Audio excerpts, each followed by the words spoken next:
have to play around with the computer and see why I wasn't getting anywhere with that. Let me go back over to my over here. We got this one, and we got this, and let's see. Right now, see. Details, vision.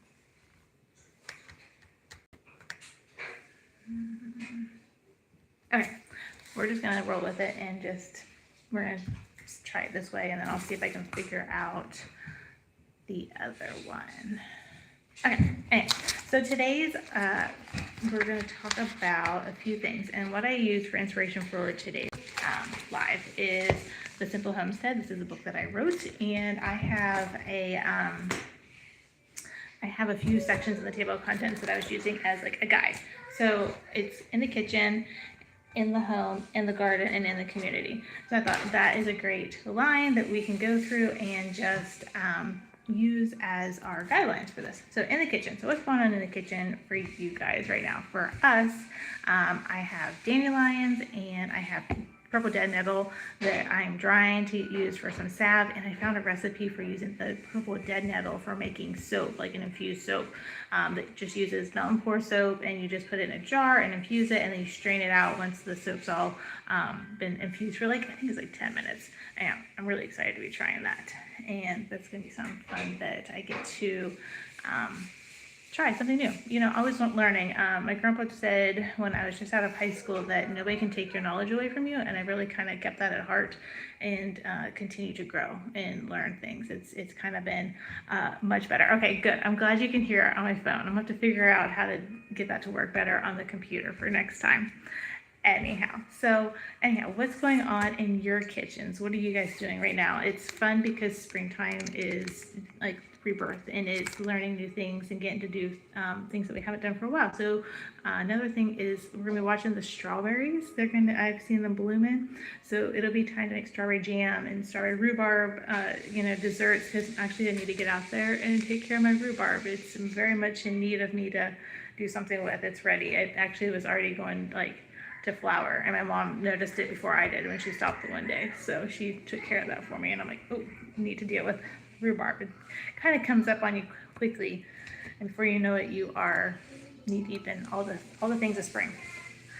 Anyhow, so in the kitchen, that's kind of the wrap of what we're doing right now. Is we're trying to save things because dandelions are in abundance right now, and the purple dead nettle is in abundance right now, violas, and all these things are going to be coming to an end real quick, and then like I said, we'll be into strawberry season really quickly. So all this stuff is only here for a little bit of time, and we want to make sure we don't lose out on the opportunity to use those things. All right, so in the home, I kind of touched base a little bit on that. We are getting ready to make some soaps and some salves, and that's some things I have in my book. Let me see if I can pull up. I make salves a lot. It's kind of one of them things that I learned and I really enjoy making. It's not a hard process. So this is like my favorite calendula salve. I was just replanting and moving around some calendula that self-seeded from last year.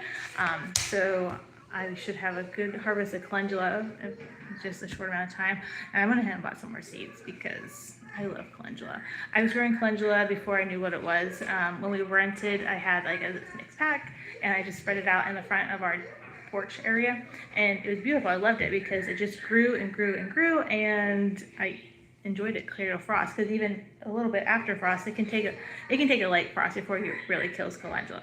So it's nice to have something that blooms repeatedly and then does so well.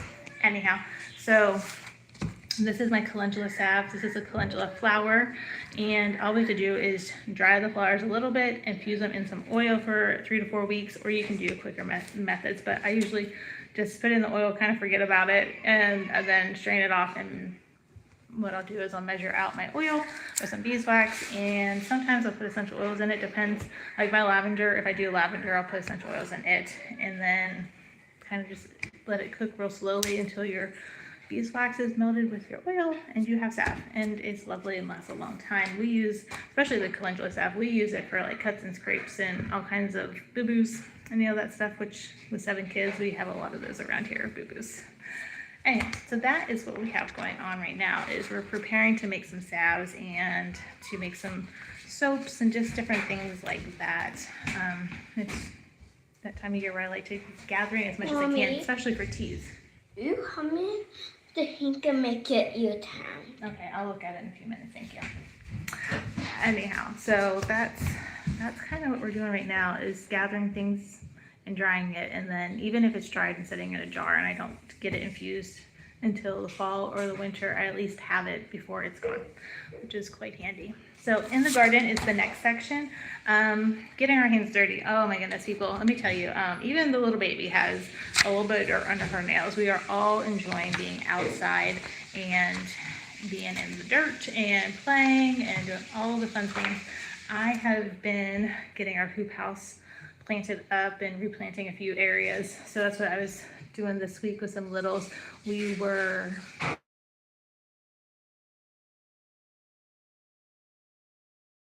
winter sowing in the milk jug, so I'll have to like find some stuff for you guys. But I had some sweet peas and I had some bells of Ireland, daisies, and snapdragon.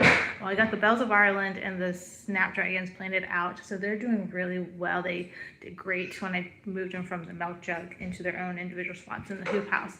So the hoop house is almost planted with all those things. I noticed my pea seeds must have been too old because I got one sweet pea like to eat, not like the flower growing.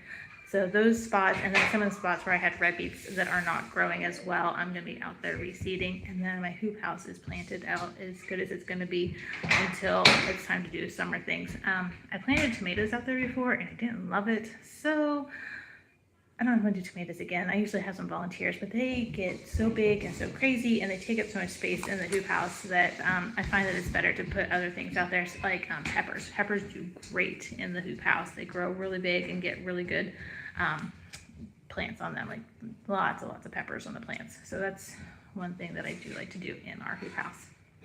Anyhow, gardening season's just coming around the corner. Like in-ground stuff will be about a month out for our last frost date. It's something you can just Google and see for your area. We tried to do at least Mother's Day, but my mom is always like cautious, and she's like, I like to wait until Memorial Day because she's like, I've seen frost, late into May.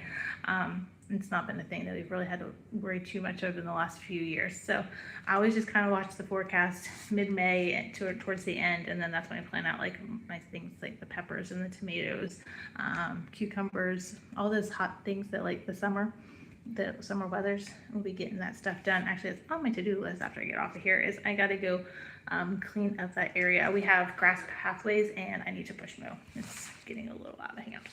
So anyhow, what are you guys doing? Like, are you putting in a garden? Are you getting ready to do some raised beds or all that stuff? We kind of have multiple gardening situations. We have an in-ground, we have a hoop house, and then we have raised beds on the deck too. So we just kind of garden with a little bit of this and a little bit of that. Last year we downsized, so our garden was big. If you've not heard of a green stalk, this is a green stalk that I had planted out a few years ago. They are lovely. I've had this one 4 or 5 years now, and it's on our deck, and that's what I just was replanting a few spots in there too. It's got some lettuces, and I did some seeds as well. There was red beets and carrots, radishes, and then I have a few different kinds of lettuces that I put in there.